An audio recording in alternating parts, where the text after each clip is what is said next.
Good morning, it's Nancy today. I have this awesome book called Double Your Energy and Live Without Fatigue by Marjorie Wilson. It's available on Amazon, and I bought a whole bunch of copies that were 1 cent. You just never know how cheap you'll get it. 1 cent plus $3.99 for shipping. However, I did buy up almost all of those 1 cent ones, so you may have to pay a little bit more. But I have all these little pieces of glue hanging. Anyway, I wanted to tell you something that I was reading about this morning and throughout the book.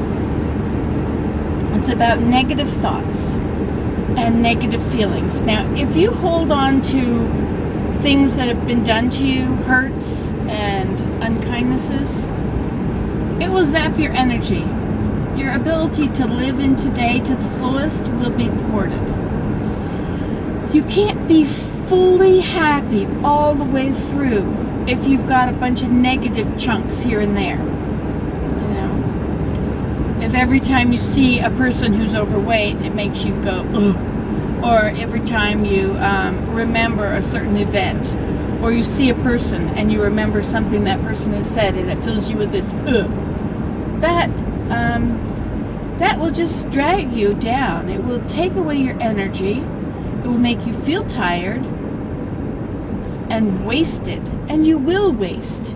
And your body suffers. You will feel more fibromyalgia pains. Our minds are very powerful things. Those are gorgeous flowers. Our minds are very powerful things, and if we let them, now why is it dark again? I don't know. If we let our minds take us wherever they go, you know, it reminds me of nature. Some parts of nature are dying. Certain trees, branches on certain trees get diseases, and like right now, all the tamaracks, which some people call larch, they're a lot of them are brown. I mean, what's going on here? Are they dying? What's going on? And so there is always this part of life that's destruction. There's every year all the leaves fall off and die. Beautiful plants grow and die. Flowers bloom and die. So there is always this element of destruction and decay. But when two parts. One on what nature does and one on what we do. When we look at the beautiful garden, we look at the flowers as we drive by, and we stop and smell them and really look at them and appreciate the intricacies and the way it radiates the color. I think in heaven it's going to be like 10 times or 1,000,000 times more vibrant. Every flower is going to be so much more beautiful and sing and what. But anyway, we can focus on that, or we can focus on the decaying flower, the flower that's limp, all the flowers that have died, the blossoms that are on the ground. Do they attract your attention? No, they don't attract my attention, but I don't know. Some people who are focused on everything negative, they might be noticing all the dead flowers. Now, if the reason to notice the dead flowers is to pick them off, to allow the new ones to... he's a huge, beautiful turtle.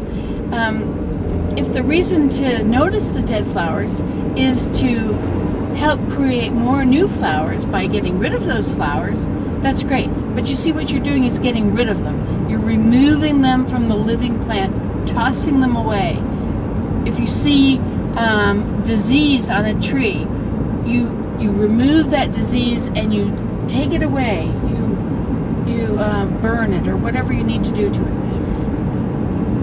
You don't stand and look at the tree and think and say, well, I don't know, with all the trees, some of the trees, they're all dying, and it is kind of a concern. But when we focus on the negative, it should only be in order to improve it, in order to cast it away, to remove it so that it doesn't sully the beauty of the positive. How's that for a profound thought?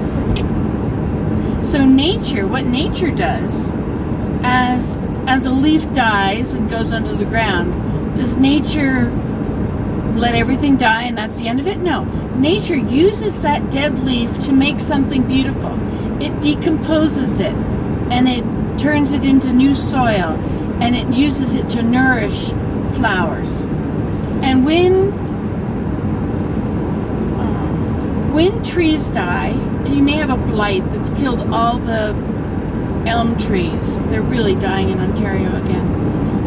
Or the tamaracks, or now we have, it's Dutch elm disease.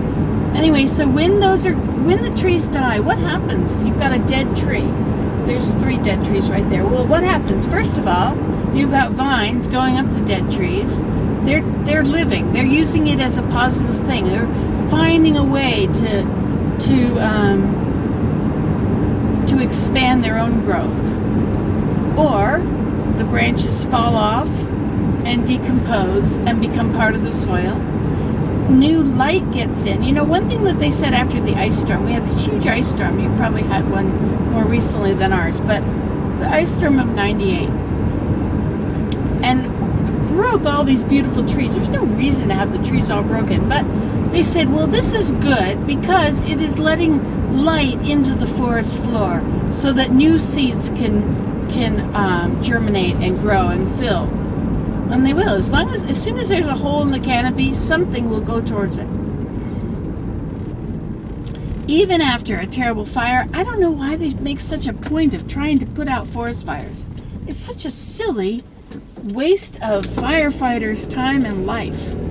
I can see surrounding the houses with fireproofing, watering it, using whatever foam that they have to do so that houses won't burn and people won't be hurt, towns won't be destroyed.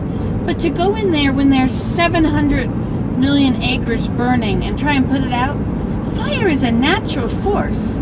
It's a very good thing. When everything burns, there are the only time that plants, certain seeds can grow is after a fire, like the red pine. Red pines, there are not a lot of red pines around. You might wonder why. Those in the earth, there are millions of years of seeds. As long as the earth has been here, as long as plants have been growing, there are seeds that fall and accumulate in the earth. And the earth gets turned over, and so those seeds are on. Okay, so seeds fall, leaves fall, bury them, becomes dirt. Seeds are still down inside. When you scratch the earth, you may wonder why the garden is always covered with weeds when there weren't weeds there before you gardened. Well, you scratch the surface and it brings new seeds to the top and they grow. The same thing happens after a forest fire. A forest fire takes away all the foliage and brush and everything that's on the ground, takes it away, and now we have a whole new crop of seeds that are up. But also, not that they've been turned up, but there are some seeds that only germinate after fire. Red pines. So anyway, to make a long story short, I don't know why I would want to make a long story short. I like my story. Hey, there's a garage sale here. I wonder how much of that stuff will go to the reuse center afterwards.